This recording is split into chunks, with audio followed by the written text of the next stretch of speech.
This right here is a bag of apples. I like to keep apples around because they good for you. An apple a day keeps the doctor away. The problem with apples is that if you are not inspecting them properly to make sure that they have not gone bad, you might get sick.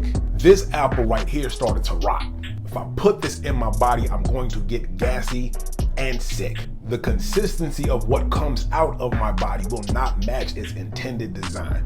I'm not about to eat this apple. Now for a moment, I want you to imagine this same bag of apples as your Christian faith.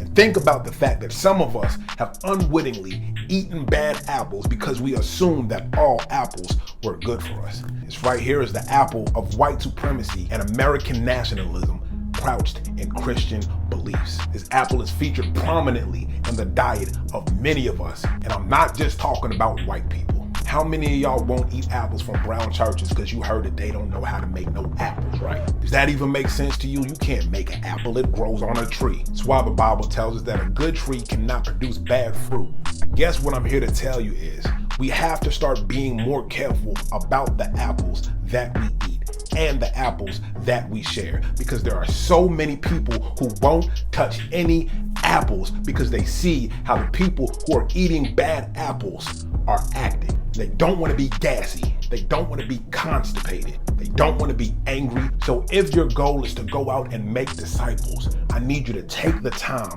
to make sure that your apples aren't rotten. In Jesus' name, amen.